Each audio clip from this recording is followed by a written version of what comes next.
আর ফিতনা আরবের প্রতিটি ঘরের মধ্যে ফিতনা প্রবেশ করবে, এটির দ্বারা যুদ্ধ বিগ্রহ মারামারি গণ্ডগোল উদ্দেশ্য নেওয়াই অন্যান্য হাদিসের সামঞ্জস্য অনুযায়ী বেশি মিল রাখে। কেন রাসূল সাল্লাল্লাহু আলাইহি ওয়াসাল্লাম অন্য হাদিসগুলোতে বলেছেন, অচিরেই ফোরাত নদীর মধ্যে থেকে এমন এক স্বর্ণের পাহাড় বের হবে যেটা নিয়ে সারা আরব যুদ্ধে জড়িয়ে পড়বে, ভয়ঙ্কর যুদ্ধ। তো এমন এক ফিতনা, যে ফিতনা আরবের প্রতিটা ঘরে যুক্ত হবে, সেটা এইরকম যুদ্ধ বিগ্রহ, গৃহযুদ্ধ, মারামারি গণ্ডগোল, এই টাইপ কিছুই। এবং এই বিষয়গুলোকে অবিশ্বাস করার কিছু নাই। এই জন্য অবিশ্বাস করার কিছু নাই যে আজ থেকে 200 বছর আগেও মানুষের কাছে এটা আশ্চর্য মনে হতো যে এই মাটির নিচে তেল আছে এবং গ্যাস আছে এবং সেটা মানুষ ব্যবহার করে বিদ্যুৎ পরিচালনা করবে। এইটার চাইতে তো অন্তত কম আশ্চর্যের নয় যে সোনা থাকবে। এটা বেশি আশ্চর্যের এখন যেটা আমরা ইউজ করতেছি। কাদের জন্য? যারা আগে চলে গেছে। আজ থেকে 200-300 বছর আগে যারা চলে গেছে, তারা যদি আজকের পৃথিবীতে আসে এবং দেখে পৃথিবীর মাটির নিচ থেকে গ্যাস এবং তেল বেরোচ্ছে, আর সেই গ্যাস এবং তেল দিয়ে মানুষ ফ্যান চালাচ্ছে এবং ইলেকট্রিসিটি ইউজ করতেছে, তো তাদেরকে যদি বলা হয় অচিরেই এখান থেকে একটা স্বর্ণ বের হবে, কোনটা আশ্চর্য? যেটা দেখবে এটা বেশি আশ্চর্যের। সুতরাং যা রাসূল সাল্লাল্লাহু আলাইহি ওয়াসাল্লাম বলেছেন তাই হবে। ব্যাখ্যার ভিন্নতা থাকতে পারে, বাস্তবে সরাসরি স্বর্ণ হতে পারে, দামি কিছু হতে পারে। এই ফিতনার পরেই বা এই ফিতনার সাথে কানেক্টেড রেখেই রোমানদের সাথে মুসলমানদের একটি চুক্তি হবে, যা রাসূল সাল্লাল্লাহু আলাইহি ওয়াসাল্লাম বললেন। রোমান দ্বারা খ্রিস্টানেরাই উদ্দেশ্য। তবে যেই সময় রাসূল সাল্লাল্লাহু আলাইহি ওয়াসাল্লাম বলতেছেন, সেই সময় আসলে আমেরিকা বলে কোনো দেশের অস্তিত্ব ছিল না এবং ইসরায়েল বলে কোনো দেশের অস্তিত্ব ছিল না। এবং আজ থেকে 500 বছর পরে যদি মানুষ এই হাদিস পড়ে, তার কাছেও ভিন্ন ব্যাখ্যা মনে হতে পারে, আমাদের কাছে ভিন্ন ব্যাখ্যা মনে হতে পারে। সুতরাং নির্ধারিত করা কঠিন। এতটুকু নির্ধারিত করা সম্ভব যে খ্রিস্টানদের সাথে, কোন খ্রিস্টানদের সাথে? ইউরোপের খ্রিস্টান, রাশিয়ার খ্রিস্টান না আমেরিকার খ্রিস্টান? খ্রিস্টানদের সাথে মুসলমানদের চুক্তি হবে এবং এই চুক্তির ফলে তারা তৃতীয় আর এক শত্রুর বিরুদ্ধে যুদ্ধ করবে। সেই তৃতীয় শত্রু হিন্দু, ইহুদি অথবা বৌদ্ধ অথবা অন্য কেউ, আল্লাহ ভালো জানেন। সেই তৃতীয় শক্তির বিরুদ্ধে যুদ্ধে খ্রিস্টান এবং মুসলমানেরা বিজয়ী হবে এবং তাদের মধ্যে ছোট্ট একটা বিষয় নিয়ে তর্ক বিতর্ক, গণ্ডগোল এবং সেখান থেকে আবার যুদ্ধ। সে বিষয়টা হবে ক্রুশকে উঁচুতে উঠিয়ে সেটিকে বিজয়ী করার এক ঘোষণা, যেটা একজন মুসলমানের ইমানে আঘাত দেবে এবং সেও তাকে হত্যা করবে অথবা ক্রুশকে ভেঙে ফেলবে। তো এই যে খ্রিস্টান এবং মুসলমানের এবার মুখোমুখি দাঁড়িয়ে যাচ্ছে, এটিই হচ্ছে পৃথিবীর ইতিহাসের সবচেয়ে বড় যুদ্ধ। অতীতে যা যুদ্ধ হয়েছে সেগুলো এর মতো নয়, আরও ভবিষ্যতে যা যুদ্ধ হবে সেগুলো এর মতো নয়, এবং ওই ঘটনার পরে আরও যা যুদ্ধ হবে সেগুলো এর মতো নয়। এটা পৃথিবীর ইতিহাসের সবচেয়ে বড় যুদ্ধ, যেটাকে বলা হয়েছে মালহামা, অথবা যেটা বাইবেল এবং অন্যান্য গ্রন্থে আর্মাগেড্ডন নামে উল্লেখিত আছে। এই যুদ্ধটা মূলত হবে মুসলমান এবং খ্রিস্টানদের মধ্যে, এবং এই যুদ্ধটা হবে তুরস্ক এবং সিরিয়ার সীমান্তবর্তী অঞ্চলে। তো এই ভয়ঙ্কর যুদ্ধের বর্ণনা দিতে গিয়ে রাসূলুল্লাহ সাল্লাল্লাহু আলাইহি ওয়াসাল্লাম বলেছেন যে এই ভয়ঙ্কর যুদ্ধ কিছু বর্ণনায় আছে 4 দিন, কিছু 5 দিন, কিছু 6 দিন। এবং এই ভয়ঙ্কর যুদ্ধে এত বেশি মানুষ মারা যাবে যে 1 মাস যদি একটা পাখি আকাশে উড়ে তবুও লাশের সারি শেষ করতে পারবে না, এবং মানুষ গনিমতের মাল পেয়ে খুশি হবে না এই জন্য যে ওয়ারিস নাই। 100 জন যদি একটা বংশে থাকে, 99 জনই মারা গেছে, তাহলে ওয়ারিস কে হবে? ওয়ারিস তো নাই। সুতরাং কী নিয়ে সে আনন্দ হবে? কার সাথে জিনিস ভাগ বাটোয়ারা করবে? এই জন্য গনিমতের মাল পেয়েও সন্তুষ্ট হবে না, খুশি হবে না। এত ভয়ঙ্কর যুদ্ধ হবে।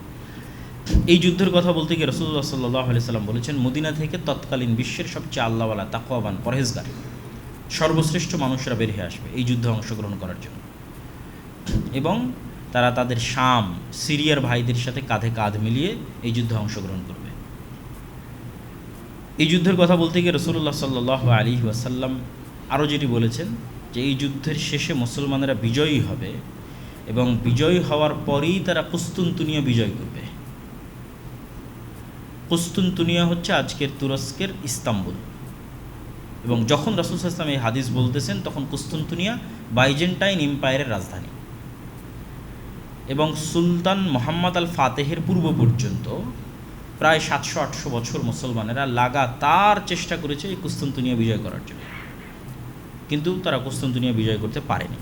সুলতান মুহাম্মদ আল ফাতেহ কুস্তুনতুনিয়া বিজয় করেছেন, সেটি এখন মুসলমানদের নগরী, কিন্তু রাসূল সাল্লাল্লাহু আলাইহি ওয়াসাল্লামের কথা অনুযায়ী বোঝা যাচ্ছে কিয়ামতের পূর্ব মুহূর্তে এটি আবারও বিজিত হবে।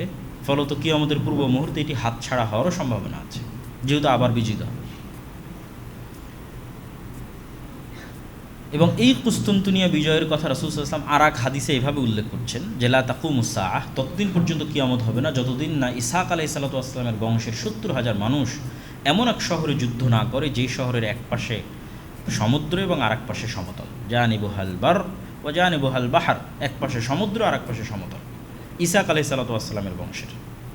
এই হাদিস থেকে বোঝা যায় যে আসলে ইসহাক আলাইহিস সালাতু ওয়াসসালামের বংশের আর কেউ এখন ইহুদি নাই। ইসহাক আলাইহিস সালাতু ওয়াসসালামের বংশের সবাই মুসলমান হয়ে গেছে। ফলত আজকের যারা নিজেদেরকে ইহুদি দাবি করতেছে তারা ব্লাডলি, রক্তগতভাবে ইব্রাহিম আলাইহিস সালাতু ওয়াসসালামের সাথে কানেক্টেড নয়, এবং এটা জেনেটিক্যালিও প্রুফ করা সম্ভব। কীভাবে? ইব্রাহিম আলাইহিস সালাতু ওয়াসসালাম হচ্ছেন সেমেটিক, সাম, এবং ইব্রাহিম আলাইহিস সালামের দুই ছেলে ইসহাক এবং ইসমাইল, তারাও হচ্ছে নূহ আলাইহিস সালাতু ওয়াসসালামের সন্তান, সামের বংশধর। ফলত তাদের গায়ের রং, আজকের আরব এবং আজকের ফিলিস্তিনের যে গায়ের রং, সেই গায়ের রং হচ্ছে তাদের গায়ের রং। তাহলে যারা নিজেকে ইব্রাহিম আলাইহিস সালাতু ওয়াসসালামের সন্তান দাবি করবে তাদের গায়ের রঙের সাথে গায়ের রঙের মিল থাকতে হবে। ইউরোপের সাদা চামড়া, যেটা ইয়াফেস, নূহ আলাইহিস সালাতু ওয়াসসালামের বংশধর ইয়াফেসের গায়ের রঙের সাথে মিলে, সেই সাদা চামড়ার কেউ এসে দাবি করবে যে না আমি ইব্রাহিমের সন্তান, এটা জেনেটিক্যালি মেলে না। এবং এটার উপর অনেক লম্বা আলোচনা আছে এবং ঐতিহাসিকভাবে প্রমাণ করা আছে যে আজকের ইহুদিরা কোনোভাবেই ইব্রাহিম আলাইহিস সালাতু ওয়াসসালামের বংশধর নয়।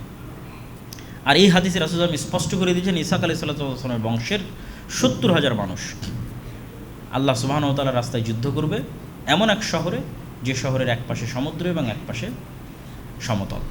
এবং এই শহর কোনো অস্ত্র দিয়ে বিজয় হবে না, এই শহর বিজয় হবে মুজাহিদদের মুখের ধ্বনিতে, আল্লাহু আকবার, লা ইলাহা ইল্লাল্লাহ, এই আওয়াজে দেওয়াল পড়ে যাবে এবং বিজয় হবে। তো ব্যাখ্যাকারগণ এই শহরকে অধিকাংশই লিখেছেন যে এই শহর হচ্ছে ইস্তাম্বুল, যেটা ওই যে যুদ্ধ হচ্ছে ভয়ঙ্কর যুদ্ধ, ওই যুদ্ধের পরে বিজয় হবে। আবার কেউ কেউ লিখেছেন এই শহর হচ্ছে ইতালির রাজধানী রোম, কেননা কিছু কিছু হাদিসে, যদিও ওই হাদিসগুলো জয়ীফ, কিছু কিছু হাদিসে রোম শব্দটা আছে। রাসূল সাল্লাল্লাহু আলাইহি ওয়াসাল্লামকে জিজ্ঞেস করা হচ্ছে, এটা জয়ীফ হাদিস, যে আল্লাহ নবী মুসলমানের আগে কুস্তুনতুনিয়া বিজয় করবে না আগে রোম বিজয় করবে। তো দুটি ব্যাখ্যাই হতে পারে, আল্লাহু আলাম। কেন হতে পারে সেটাও বলে দিই, যে এই যুদ্ধে খ্রিস্টানেরা যেহেতু তাদের সর্বোচ্চ শক্তির সমাবেশ ঘটাবে, যা পৃথিবীর ইতিহাসের সবচেয়ে বড় যুদ্ধ হবে, এবং রাসূল সাল্লাল্লাহু আলাইহি ওয়াসাল্লামের বলা ভাষা অনুযায়ী প্রায় ১০ লক্ষ সেনাবাহিনী এই যুদ্ধে অংশগ্রহণ করবে, একদম পদাতিক মাঠে উপস্থিত থাকবে ১০ লক্ষ। তাহলে এত বিশাল সৈন্য সমাবেশ করার পরে যখন খ্রিস্টানরা পরাজিত হয়ে যাবে, তখন মুসলমানদেরকে বাধা দিবে এরকম কোনো শক্তি পৃথিবীতে থাকবেই না, কেননা সবচেয়ে বড় যুদ্ধ তো হয়ে গেছে। যেই যুদ্ধে খ্রিস্টানরা তাদের সবচেয়ে বেশি শক্তির বহিঃপ্রকাশ ঘটিয়েছে, সেই যুদ্ধে তাদের পরাজয় হয়েছে। ফলত এখন সামনে বাধা দানকারের কেউ নাই, এখন শুধু বিজয় আর বিজয়। সেই বিজয় ইস্তাম্বুল হতে পারে, সেই বিজয় ইতালির রাজধানী রোম হতে পারে, সেই বিজয় পুরো ইউরোপ হতে পারে। এবং এগুলো ঈসা আলাইহিস সালাতু ওয়াসসালাম আসার পূর্বেই, দাজ্জাল আসার পূর্বেই। এই জন্য অনেক মানুষ যারা শুধু এই হতাশাতেই থাকে যে আর কিচ্ছু হবে না, যেই দিন ইমাম মাহদি আসবে সেই দিন হবে, যেই দিন ঈসা আলাইহিস সালাম আসবে সেই দিন হবে। কিন্তু হাদিসের কনটেক্সট বলতেছে যে দাজ্জাল আসার পূর্বেই, ঈসা আলাইহিস সালাম আসার পূর্বেই মুসলমানেরা সারা পৃথিবী বিজয় করে নেবে। আমার এবং আপনার মতো সাধারণ মানুষেরা, নতুন কোনো নবী ছাড়া, নতুন কোনো কোরআন ছাড়া এবং নতুন কোনো হাদিস ছাড়া, নতুন কোনো নবী ছাড়া, নতুন কোনো নবীর সহচর্য ছাড়া, নতুন কোনো নবীর সোহবত ছাড়া, নতুন কোনো কোরআনের সোহবত ছাড়া, সহচর্য ছাড়া, নতুন কোনো হাদিসের সহচর্য ছাড়া, যেই কোরআন এবং যেই হাদিস আমাদের কাছে আছে, এই কোরআন এই হাদিস, এবং যেমন আমাদের মাঝে কোনো নবী নাই, এরকম কোনো নবীবিহীন অবস্থাতেই আমাদের মতো সাধারণ মানুষরা সারা পৃথিবী বিজয় করে নেবে এই কোরআন দিয়ে, হাদিস। এই জন্য কাজের অনেক কিছু আছে। আপনি শুধু শেষ জামানার বিষয় নিয়ে আলোচনা করবেন আর সেগুলো নির্ধারণ করতে থাকবেন, কিন্তু ওগুলোর চেয়ে বড় জিনিস তো আপনার কাছে আছে, সেটা কোরআন এবং হাদিস। এটা থেকেই তো এত বড় বিজয় হবে। তাহলে ওই কোরআন এবং হাদিসের উপর আমল করাই তো কাজ। এটা সব শেষে আরও একবার বলবো এই কথাটা। তো এই ঘটনার পরে যখন মুসলমানদের বিজয় অভিযান আর থামছে না, চলছেই, তখন এটাকে থামানোর জন্যই শয়তান আড়াল থেকে বলবে দাজ্জাল তোমাদের বাড়ি ঘরে প্রবেশ করে গেছে, এবং এটা হবে পৃথিবীর ইতিহাসের সবচেয়ে বড় শকিং নিউজ।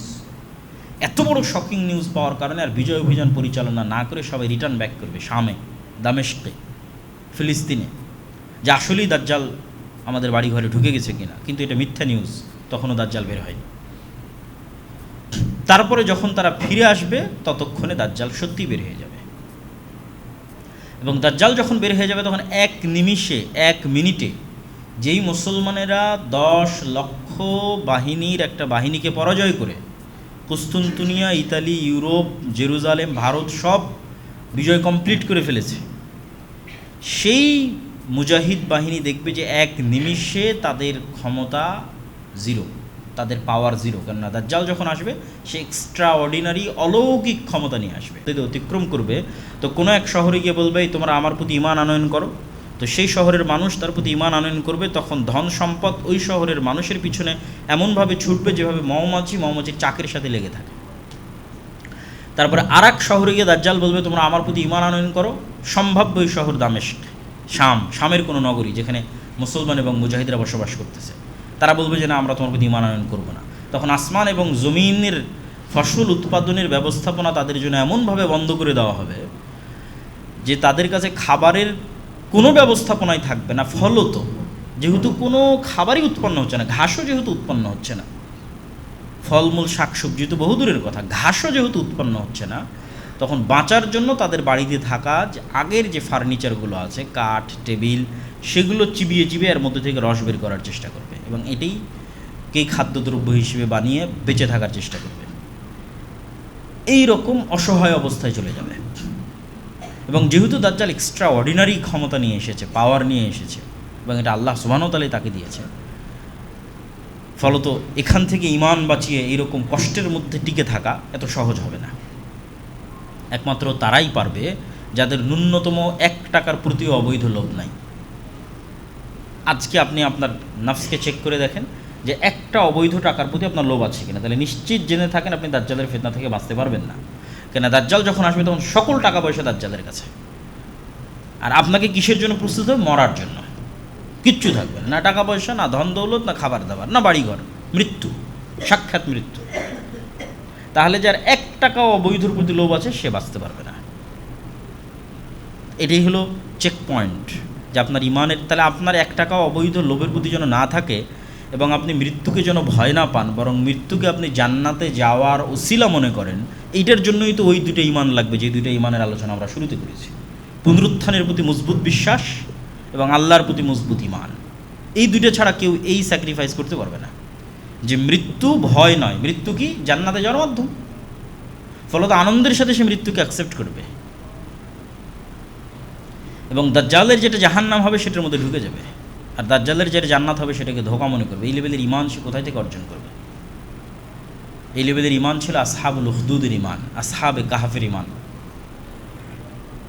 আসহাবে কাহাফ তাদের ঈমান বাঁচানোর জন্য সারা পৃথিবী থেকে ডিসকানেক্টেড হয়ে গেছে, যে আমরা ঈমান বিক্রি করব না, কিন্তু সারা পৃথিবী থেকেই ডিসকানেক্টেড, আলাদা গুহায় গিয়ে আশ্রয় নিয়েছে। এই জন্য বলা হয়েছে দাজ্জালের ফিতনা থেকে বাঁচতে চাইলে সূরা কাহাফ বা সূরা কাহাফের প্রথম 10 আয়াত, কেন সূরা কাহাফের মধ্যে অনেক শিক্ষণীয় লার্নিংস, টিচিংস আছে এবং কোরআনের সবচেয়ে ব্যতিক্রম 4-4টা ঘটনা এই সূরা কাহাফের মধ্যে উল্লেখ করা আছে।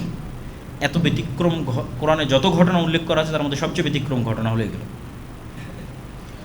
যেমন জুলকারনাইনের সাথে ইয়াজুজ মাজুজের সাক্ষাৎ, যেই ইয়াজুজ মাজুজ আবার পৃথিবীতে আসবে, এটা একটা ব্যতিক্রম ঘটনা। জুলকারনাইন কোথায় গেল, কোথায় ইয়াজুজ মাজুজকে পেল, আর কোথায় তাদেরকে আড়াল করে রাখলো। তারপর আসহাবে কাহাফের ঘটনা, তারপর হচ্ছে খিজির আলাইহিসসালাতু ওয়াসসালামের সাথে মুসা আলাইহিস সালামের সাক্ষাতের ঘটনা। এটা আরও আশ্চর্যের যে মুসা আলাইহিস সালাম দাবি করছে তিনি সবচেয়ে জ্ঞানী, আল্লাহ বলছে না, আমার আরও একজন জ্ঞানী বান্দা আছে। কোথায়? আল্লাহ কোনো শহর বলে না, গ্রাম বলে না, লোকেশন এক্সাক্ট বলে না, বলে মাছ নাও, সমুদ্রের ধার দিয়ে হাঁটতে থাকো, যেখানে জীবিত মরা মাছ জীবিত হয়ে যাবে সেখানে পাবা। এবং মরা মাছ যেখানে জীবিত হয়ে যাচ্ছে সেখানে যখন তাকে পাওয়া যাচ্ছে, তখন যে 3টে ঘটনা ঘটতেছে, এগুলো পৃথিবীর ফিজিক্স অনুযায়ী অসম্ভব। যে একটা বাচ্চা ভবিষ্যতে তার বাপ মাকে হত্যা করবে, তাই আমি অতীতে তাকে হত্যা করতেছি, টাইমকে নিয়ে যে এই খেলা, এটা পৃথিবীতে শুধু সায়েন্স ফিকশনের মধ্যেই সম্ভব, বাস্তবে সম্ভব নয়। কিন্তু এটা খিজির আলাইহিস সালাম বাস্তবে করতেছে, ভবিষ্যতে যা ঘটবে তা দেখে এসে অতীতে সেটার সমাধান বের করতেছে। এরকম অসংখ্য আশ্চর্য ঘটনা এই সূরা কাহাফের মধ্যে উল্লেখ করা আছে, যেগুলো হয়তো মানুষ যখন দাজ্জাল বের হয়ে যাবে তখন হয়তো এই ঘটনাগুলোর সঠিক অর্থ বুঝতে পারবে, যে ঘটনাগুলো কী ছিল এবং কীভাবে ঘটেছে। সূরা কাহাফের মধ্যে আরেকটা যেটা মানুষের কাছে মনে হবে না আশ্চর্যের, কিন্তু আসলে এগুলোর চেয়েও আশ্চর্যের, সেটা হচ্ছে 2 ভাই বা 2 বন্ধু, তাদের 2টা বাগান ছিল। একজন বাগানের মধ্যে ঢুকে বলল, আল্লাহ সুবহানাহু ওয়া তাআলা কোরআন মাজিদে বলতেছেন যে সে বাগানের মধ্যে ঢুকে বলতেছে, ওমা আযুন্নু সাআতা কায়িমা, আমি মনে করি না যে কোনোদিন কিয়ামত হবে, কোনোদিন কিয়ামত হতে পারে এটা মনে করি না, কিয়ামতকে অস্বীকার করতেছে। তখন তার আরেক বন্ধু তাকে বলতেছে, আকাফারতা বিল্লাযী খালাকাকা মিন তুরাবিন সুম্মা মিন নুতফাতিন সুম্মা সাওয়াকা রাজুলা, তুমি কি ওই আল্লাহকে অস্বীকার করতেছো যে তোমাকে সৃষ্টি করেছে মাটি থেকে, তারপরে শুক্রকীট থেকে, তারপরে তোমাকে মানুষ বানিয়েছে। লাকিন্নাহু আল্লাহু রাব্বি, কিন্তু আমি আমার প্রতিপালক আল্লাহকে স্বীকৃতি দিচ্ছি। ওয়ালা উশরিকু বিরব্বি আহাদা, আর আমি আমার প্রতিপালক আল্লাহর সাথে কাউকে শরিক করি না। তাই এখানে এই মানুষটা, আগের যে মানুষ, সে কী শিরক করলো যে পরের জন বলতেছে যে তুমি আল্লাহকে অস্বীকার করতেছো, আমি আল্লাহর সাথে শিরক করি না। এটা আপনি যখন বাসায় গিয়ে এই অংশ পড়বেন সূরা কাহফে, তখন আপনিও চিন্তা করতে পারেন। তো এইটা ছাড়া আর অন্য উত্তর দেওয়া কঠিন যে সে কিয়ামতকে অস্বীকার করলো, এটাকেই শিরকের মধ্যে কাউন্ট করা হয়েছে। বলে আযুন্নু সাআতা কায়িমা, আমি মনে করি না যে কোনোদিন কিয়ামত হবে। মানে বিশাল বাগান, বাগানের আলিশান শান শৌকত মর্যাদা দেখে তার মনে হয় না যে আর কোনোদিন কিয়ামত হতে পারে। তো পৃথিবীর শান শৌকত চাকচিক্য আসলে এমন লেভেলে পৌঁছে যাবে যে কিয়ামত যে হতে পারে এই বিশ্বাসই মানুষের মধ্যে থেকে উঠে যাবে। আর এই বিশ্বাস উঠে গেলেই তো ফিতনার মধ্যে পড়ে যাবে। এই জন্য পুনরুত্থান, মানুষের পুনরায় জীবিত হতে পারে, কিয়ামত হবে, এই বিশ্বাসটা ইসলামের অন্যতম বিশ্বাসগুলোর একটি। তো সূরা কাহফের এই 4টে ঘটনা থেকে আলাদা আলাদা করে আলোচনা করা এবং শিক্ষার অনেক কিছু আছে। যদি অন্য কোনো দিন সময় হয় আমরা ওই শিক্ষণীয় বিষয়গুলো আলোচনা করবো ইনশাল্লাহ। তো আমরা যেখানে ছিলাম যে দাজ্জালের এই ফিতনা, এই ভয়ঙ্কর ভয়াবহ ফিতনায় মুসলমানেরা একদম অসহায়, কিচ্ছু নাই। আর ঠিক দাজ্জাল যখন আসতেছে তখন আসলে খ্রিস্টান এবং ইহুদিরা অসহায়, কেন ওই যে ভয়ঙ্কর যুদ্ধে তাদের পরাজয় হয়েছে এবং মুসলমানেরা সব বিজয় করে নিচ্ছে। ফলত দাজ্জাল দাজ্জালও মাসিহ, ঈসাও মাসিহ, দুইজনই উদ্ধারকারী, দুইজনই বিপদ থেকে উদ্ধারকারী। একজন মিথ্যা উদ্ধারকারী, একজন সত্য উদ্ধারকারী। তো মিথ্যা উদ্ধারকারী বিপদ থেকে উদ্ধার করবে ইহুদিদেরকে, খ্রিস্টানদেরকে। যদি অধিকাংশ খ্রিস্টান মুসলমান হয়ে যাবে, মুসলমান না হওয়ার মধ্যে শুধু ইহুদিরাই থাকবে। ফলত কিছু খ্রিস্টান এবং বেশিরভাগ ইহুদিকে বিপদ থেকে উদ্ধার করার জন্য দাজ্জাল আসবে। আর বাস্তবিক বিপদ থেকে উদ্ধার করবে কেন? তখন সকল ক্ষমতা দাজ্জালের। এবার যেহেতু সকল ক্ষমতা দাজ্জালের, তাহলে বিপদে কারা? মুসলমানেরা। তাহলে এখন মুসলমানদের বিপদ থেকে উদ্ধার করবে সত্য মাসিহ, উনিও মাসিহ, ঈসা মাসিহ। এবং যেহেতু তাকে বিপদ থেকে উদ্ধার করতে হবে, এই জন্য তাকে আল্লাহ সুবহানাহু ওয়া তাআলা দাজ্জালের চেয়েও বেশি এক্সট্রাঅর্ডিনারি অলৌকিক ক্ষমতা দিয়ে পাঠাবে। দাজ্জালের হাতে যা অলৌকিক ক্ষমতা আছে তার চেয়ে বেশি অলৌকিক ক্ষমতা ঈসা আলাইহিস সালামের কাছে থাকবে, এবং সত্য এবং পার্মানেন্ট। এবং ঈসা আলাইহিস সালামের বিষয়ে রাসূল সাল্লাল্লাহু আলাইহি ওয়াসাল্লাম বলছেন যে তার নিঃশ্বাসে কাফেরের মৃত্যু হবে, যে কোনো কাফের তার নিঃশ্বাসের এরিয়ার মধ্যে পড়লেই মারা যাবে। এবং উনি দাজ্জালকে যদি অস্ত্র প্রয়োগে হত্যাও না করেন, শুধু তাকে দেখলেই দাজ্জালের মৃত্যু হবে, লবণ যেভাবে পানিতে গলে যায় সেভাবে। তো ঈসা আলাইহিস সালামও এক্সট্রা অর্ডিনারি অলৌকিক ক্ষমতা নিয়ে আসবে, যেটার মোকাবেলা আর দাজ্জাল করতে পারবে না। ফলত মিথ্যার সামনে যখন সত্য উপস্থিত হয়, তখন যা হওয়ার তাই হবে।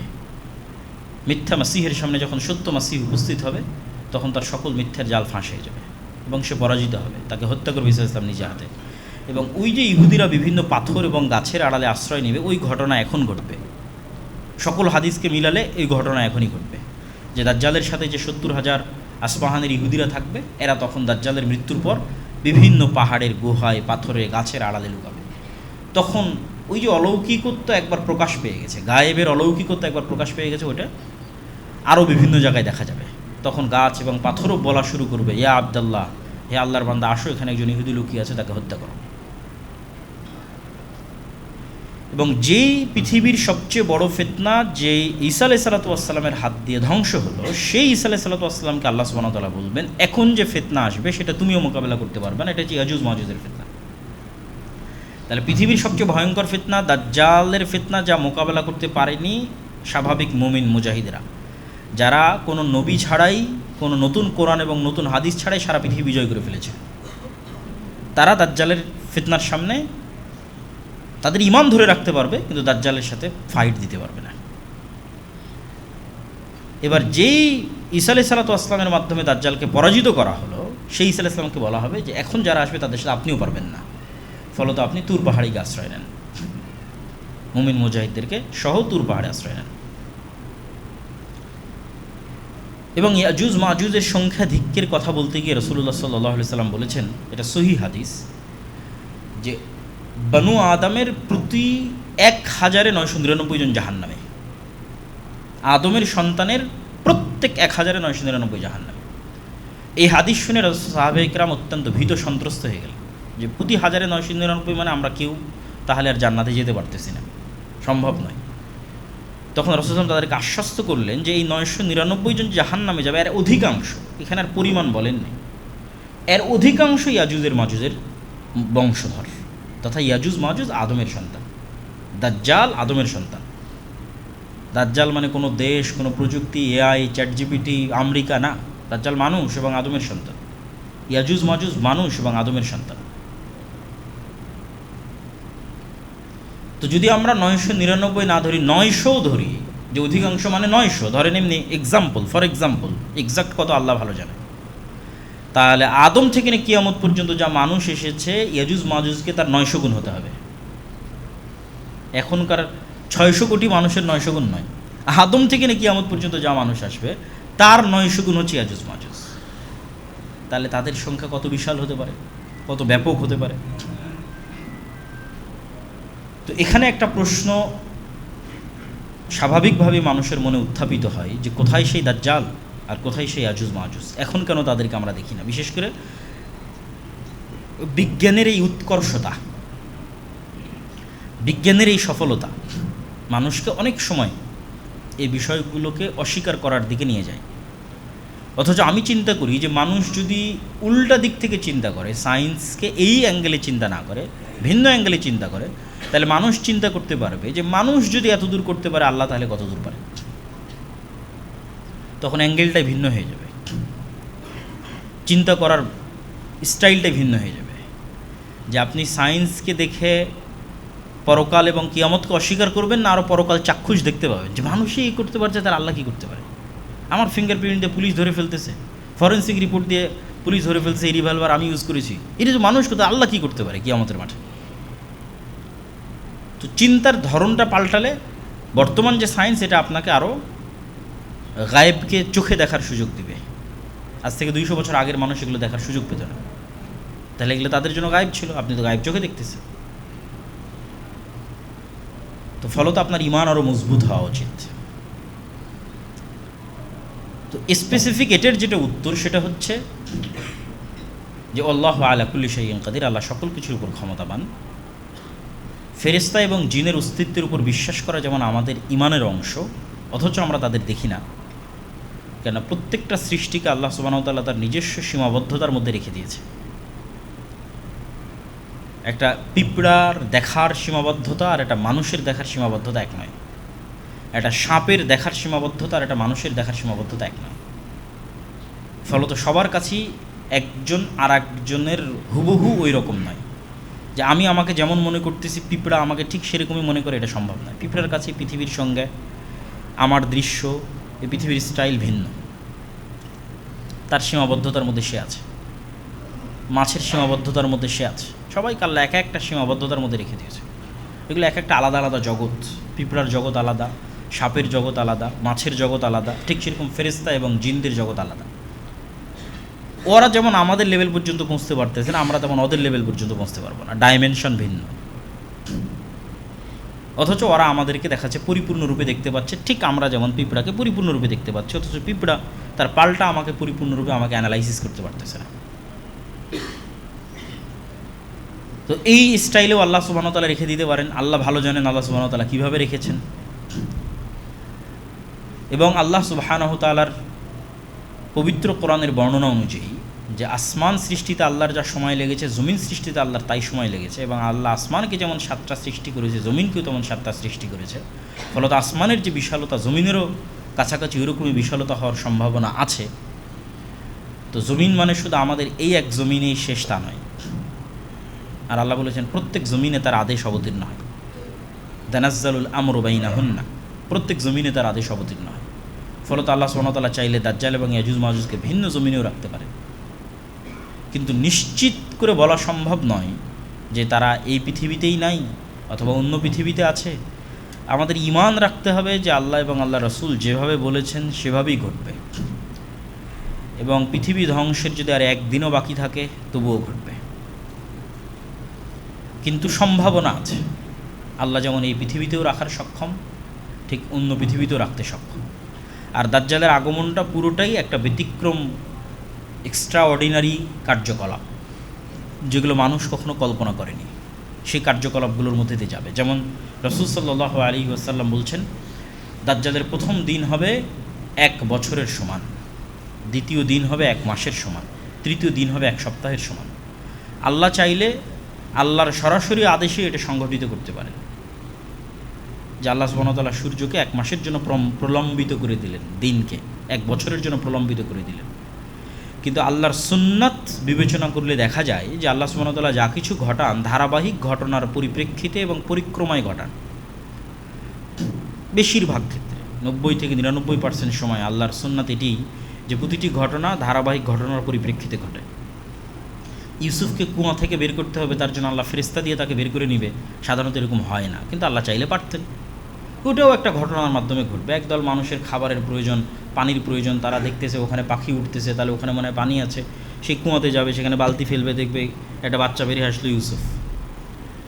আল্লাহ সুবহানাহু ওয়া তাআলা ইউসুফ আলাইহিস সালাম যখন জেলে, তখন চাইলে জিবরাইল দিয়ে ফেরেশতা দিয়ে দেওয়াল ভেঙে তাকে জেল থেকে বের করে দিতে পারতেন, কিন্তু ওইটাও আল্লাহ একটা ঘটনার পরিক্রমার মধ্যে দিয়ে ঘটাচ্ছেন।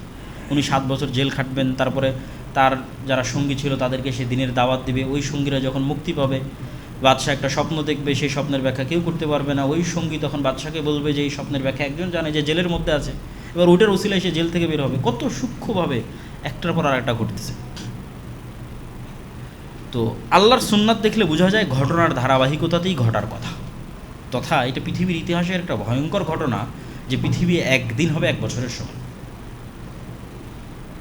তাহলে বড় কোনো ঘটনার পরিপ্রেক্ষিতে এই ঘটনা ঘটবে। আসমান এবং জমিনকে স্বাভাবিক হতেই ওই বড় ঘটনার ধাক্কা সামাল দিতেই একদিন হতে হবে 1 বছরের সমান, একদিন হতে হবে 1 মাসের সমান, একদিন হতে হবে 1 সপ্তাহের সমান। কিন্তু ঘটনা কি আল্লাহ সুবহানাহু ওয়া তাআলা ভালো জানে, কিন্তু আল্লাহর সুন্নাত বলে কোনো ঘটনার ধারাবাহিকতা এটা ঘটবে। তবে আল্লাহ চাইলে এমনিও ঘটাতে পারেন, কোনো ঘটনা ঘটলো না, স্বাভাবিকভাবে আল্লাহ সুবহানাহু ওয়া তাআলা একদিনকে 1 বছরের সমান করে দিলেন, একদিনকে 1 মাসের সমান করে দিলেন, একদিনকে 1 সপ্তাহের সমান করে দিলেন। ওয়া আলা কুল্লি শাইইন কাদির, আল্লাহ সকল কিছুর উপর ক্ষমতাবান। তো দাজ্জাল এবং কিয়ামতের পূর্ব মুহূর্তে সংঘটিত ফিতনাগুলো আলোচনা করার পর আমাদের জন্য শিক্ষণীয় কি? আমাদের জন্য 1 নম্বর শিক্ষণীয় হচ্ছে কবে ঘটবে, কখন ঘটবে এটার প্রতি ফোকাস না দিয়ে, এখন ঘটতেছে কাল ঘটতেছে এটার প্রতি ফোকাস না দিয়ে 2টি জিনিস মাথায় রাখতে হবে। রাসূল সাল্লাল্লাহু আলাইহি ওয়াসাল্লাম বলেছেন, যে ব্যক্তি মৃত্যুবরণ করলো তার কিয়ামত সংঘটিত হয়ে গেল। তাহলে আমি যদি এখন মারা যাই, আমার কিয়ামত আসলে এখনই হয়ে গেছে। এবং এই কথাটা বাস্তবেও সত্য। কেন সত্য? কিয়ামত হলে কি হবে? আপনি পরকাল দেখবেন, গায়েব দেখবেন। তো আপনি মৃত্যুবরণ করার সাথে সাথেই তো আপনি গায়েবের জগতে যাত্রা শুরু করবেন। আপনি ফেরেশতাও দেখবেন, জান্নাতের ঠান্ডা বাতাসও পাবেন, জাহান্নামের লু হাওয়াও দেখবেন, কবরে ফেরেশতারা আপনাকে জিজ্ঞাসাবাদ করবে সেটাও দেখবেন, হয় জান্নাতে পাখি হিসেবে উড়ে বেড়াবেন। তাহলে তো গায়েব তো আপনি দেখেই নিলেন। তো গায়েব যেহেতু দেখে নিলেন, পরকাল তো আপনার দেখা হয়ে গেছে। তাহলে আপনার পরকাল দেখার জন্য দাজ্জাল আসা পর্যন্ত অপেক্ষা করতে হবে, ইমাম মাহদী আসা পর্যন্ত ঘটে না। আপনার পরকাল তো আপনার মৃত্যু, ওইটার মাধ্যমেই তো পরকালের পথে আপনার যাত্রা শুরু। তাহলে কোনটা কবে ঘটবে এটার প্রতি ফোকাস না দিয়ে, আমি যেহেতু মারা যাব সেহেতু আমার কিয়ামত আমার মৃত্যুর সাথে সংশ্লিষ্ট। 2 নম্বর, কোনটা কবে ঘটবে, তখন বড় কি হবে, বিশাল কি হবে। এই কথাটা আমি বক্তব্যের মধ্যে বারবার বলেছি যে নতুন কোনো নবী আসবে না, নতুন কোনো কোরআন আসবে না, নতুন কোনো হাদিস আসবে না, তাহলে বিশাল কি হলো? যদি এরকম হতো যে হ্যাঁ দাজ্জাল আসবে, এখন নতুন একজন নবী আসবে, নতুন একটা কোরআন আসবে, তাহলে অনেক বিশাল কিছু হতো। কিন্তু ঈসা আলাইহিস সালাম এসে তো এই কোরআনেরই অনুসরণ করবে। আর ঈসা আলাইহিস সালাম আসার পূর্বেই যে মুমিন মুজাহিদরা বিজয় হবে, তারা কোন কোরআন অনুসরণ করে? এই কোরআন অনুসরণ করে। তাহলে আসলে যেটা সবচেয়ে বড় ঘটনা, এটা তো 1400 বছর আগে ঘটে গেছে। সেটা যে মুহাম্মদ সাল্লাল্লাহু আলাইহি ওয়াসাল্লামের আগমন এবং কোরআনের অবতীর্ণ হয়, এটা সবচেয়ে বড় ঘটনা। তাহলে আর এর চেয়ে বড় কোনো ঘটনা আসলে সামনে ঘটতেছে না। আর বড় কোনো ঘটনা যদি ঘটেও থাকে, সেগুলো এগুলোর অনুসরণে, মানে এই এক্সিস্টিং কোরআনের অনুসরণে এই এক্সিস্টিং হাদিসের অনুসরণে, তাহলে সবচেয়ে বড় ঘটনা এখানেই আছে। তাহলে যেহেতু আমার মৃত্যু নিশ্চিত আর সবচেয়ে বড় ঘটনা যেহেতু ঘটে গেছে, তাহলে আমার কাজও রোড ম্যাপও নিশ্চিত, সেটা কি এই কোরআন এবং এই হাদিস। এবং যারা আজকের যুগের প্রোডাক্টিভিটি নিয়ে কাজ করে তারা এটা নিয়ে খুব গবেষণা করেছে যে মানুষ যদি তার প্রভাবিত এরিয়া নিয়ে কাজ করে দ্রুত সফল হয়, আর মানুষ যদি তার প্রভাবের বাইরের এরিয়া নিয়ে কাজ করে তাহলে ব্যর্থ হয়। ধরেন ইরান এবং আমেরিকা যুদ্ধ করে কী হবে, এটাতে আপনি কোনো প্রভাব রাখতে পারবেন না, কোনো চেঞ্জিং আনতে পারবেন না ইরান এবং আমেরিকার যুদ্ধের মধ্যে। কিন্তু আপনি এখন সকালবেলা উঠে 10টা আয়াত তেলাওয়াত করলে আপনার নেকিতে 10টা নেকি যুক্ত হবে, ফজরের সালাত আদায় করলে নেকি যুক্ত হবে। আপনি আপনার ব্যবসায় যদি আরও ফোকাস রাখেন 10টা টাকা ইনকাম হবে। তাহলে আপনার চেঞ্জিং আনার ক্ষমতার এরিয়া কতখানি, ওইটার প্রতি আপনি যত ফোকাস দেবেন তত আপনি সফল হবেন, পরকালেও দুনিয়াতেও। আর যেই জায়গার মধ্যে আপনি কোনো চেঞ্জিংই আনতে পারবেন না, সেটার প্রতি আপনি যত ফোকাস দেবেন শুধু সময় নষ্ট। ওই পেপার পত্রিকা ভিডিও ইউটিউব ফেসবুক দেখেই ওই পর্যন্ত শেষ, সময় নষ্ট। হ্যাঁ, যতটুকু না জানলেই নয় সেটা ভিন্ন বিষয়, কিন্তু যেই এরিয়াতে আপনি চেঞ্জ আনতে পারবেন সেটা হচ্ছে আপনার আমল, আপনার কাজ, আপনার মৃত্যুর জন্য প্রস্তুতি। এবং আপনি যদি মনে করেন যে না ঠিক আছে ওই সময়ে আপনি আছেন তবুও আপনি ফিতনা থেকে বাঁচতে চান, এটাও যদি মনে করেন, তবুও তো এই আমলের বাইরে উপায় নাই। ঈসা আলাইহিস সালাতু ওয়াস সালাম, বেশিরভাগ হাদিস ঈসা আলাইহিস সালাম ফজরের সময় অবতীর্ণ হবে মসজিদে, তো আপনি ফজরের সালাতেই নাই, ঈসা আলাইহিস সালাম আসলেও তো আপনি পাবেন না। এমনি একটা উদাহরণ হিসেবে বললাম আর কি, যে বেশিরভাগ হাদিসে আছে ঈসা আলাইহিস সালাম ফজরের সালাতে অবতীর্ণ হবে। তাহলে আপনার যদি ফজরের সালাতেই মসজিদে যাওয়ার প্র্যাকটিস না থাকে, তো আপনি ঈসা আলাইহিস সালামের সময়ও যদি থাকেন, আপনি ঈসা আলাইহিস সালামের সঙ্গী হতে পারবেন না। তাহলে আপনার কাজ কি? আমল, প্র্যাকটিস, যা রাসূল সাল্লাল্লাহু আলাইহি ওয়াসাল্লাম করে গেছে তাই, ওটাই ঈসা আলাইহিস সালাতু ওয়াস সালাম করবেন। এবং আমাদের যে বিষয়টি সবসময় মনে রাখতে হবে সেটা হচ্ছে রাসূল সাল্লাল্লাহু আলাইহি ওয়াসাল্লাম আমাদেরকে দাজ্জালের ফিতনা থেকে পরিত্রাণ চাওয়ার দোয়া শিখিয়ে গেছেন, দাজ্জালের ফিতনার সময়ে থাকার দোয়া শিখিয়ে যাননি। ইমাম মাহদী এবং ঈসা আলাইহিস সালামের সঙ্গী হওয়ার জন্য কোনো দোয়া শিখিয়ে যাননি। আমাদেরকে কিসের দোয়া শিখিয়েছেন? আল্লাহুম্মা ইন্না আউযুকা মিন ফিতনাতিল মাসীহিদ দাজ্জাল, যে আল্লাহ দাজ্জালের এই ভয়ঙ্কর ফিতনা পৃথিবীতে আসার আগেই যেন আমি ঈমান নিয়ে পৃথিবী থেকে বিদায় নিতে পারি। কেন আমাদের আলটিমেট সফলতা তো জান্নাতে যাওয়া। তাহলে এই জন্য কাজ সুনির্ধারিত, মৃত্যু সুনির্ধারিত, রোডম্যাপ সুনির্ধারিত। নতুন কিছু পৃথিবীতে আসলে ঘটতেছে না, যা ঘটার তা 1400 বছর আগে ঘটে গেছে। ওইটার উপর আমল করাই হচ্ছে আমার এবং আপনার কাজ, এবং মৃত্যুর জন্য প্রস্তুতি নেওয়া হচ্ছে আমার এবং আপনার কাজ। এবং আল্লাহ সুবহানাহু ওয়া তাআলার কাছে আন্তরিকভাবেই দোয়া করা যে আসলে আল্লাহ সুবহানাহু ওয়া তাআলা দাজ্জালের এই ভয়াবহ ফিতনা থেকে যেন আমাদের রক্ষা করেন, আল্লাহুম্মা। আর যদি হ্যাঁ এটাও ঠিক যে আল্লাহ কোরআনে বলছেন কিয়ামত হঠাৎ হবে, এবং রাসূল সাল্লাল্লাহু আলাইহি ওয়াসাল্লামের সময়ও যখন ইবনু সাইয়াদ, সে তাকে যখন মানুষ দাজ্জাল মনে করছে, আল্লাহ নবী বলছেন না যে না আমার সময় দাজ্জাল বের হবে না, এটা বলছেন না। তথা দাজ্জালের বের হওয়ার আশঙ্কা সবসময় আছে। রাসূল সাল্লাল্লাহু আলাইহি ওয়াসাল্লামের জীবদ্দশাতেও দাজ্জাল বের হওয়ার আশঙ্কা ছিল, যেটা হাদিসের এবারতে বোঝা যায়। ওমর, যদি এ দাজ্জাল হয় তাহলে তুমি একে হত্যা করবে না, একে হত্যা করবে ঈসা আলাইহিস সালাম। আর এই যদি দাজ্জাল না হয় তাহলে তুমি কেন নিরপরাধ মানুষকে হত্যা করবে? এর চেয়ে তো সহজ ছিল এই অ্যান্সার দেওয়া, জানেন না এখন দাজ্জাল বের হবে না। কিন্তু ওই অ্যান্সার রাসূল সাল্লাল্লাহু আলাইহি ওয়াসাল্লাম দেননি। তাহলে কিয়ামতও হঠাৎ সংঘটিত হবে, দাজ্জালও হঠাৎ বের হয়ে আসবে। তাহলে যদি আপনার সময় সেই সময় হয়, তাহলে আপনি কি দিয়ে ঈমান বাঁচাবেন? ওই সেম কাজ। পরকালের প্রতি আপনার বিশ্বাস যত মজবুত হবে, আল্লাহর তাওহীদের প্রতি আপনার ঈমান যত মজবুত হবে, দুনিয়ার শান শওকত চাকচিক্যের প্রতি আপনার লোভ যত কম হবে, যেটা আমি বলেছি 1 টাকাও অবৈধ জিনিসের প্রতি যদি আপনার লোভ না থাকে, মৃত্যুকে যদি আপনি জান্নাতে যাওয়ার মাধ্যম মনে করতে পারেন, আল্লাহর সাথে সাক্ষাতের মাধ্যম মনে করতে পারেন, এবং মৃত্যুর জন্য যদি প্রস্তুত থাকেন যে মৃত্যু আসলে বড় ভয়ঙ্কর কিছু নয়, ভয়ের কিছু নয়, এটা আল্লাহর সাথে দেখা হওয়ার একটা মাধ্যম এবং জান্নাতে যাওয়ার একটা মাধ্যম, এবং সেটার জন্য যদি প্রস্তুত থাকতে পারেন, এই বিষয়গুলো একত্রিত হলেই শুধু দাজ্জালের ফিতনা নয়, পৃথিবীর যে কোনো ফিতনা থেকে মুক্তি পাওয়া সম্ভব। আল্লাহ সুবহানাহু ওয়া তাআলা আমাদের তৌফিক দান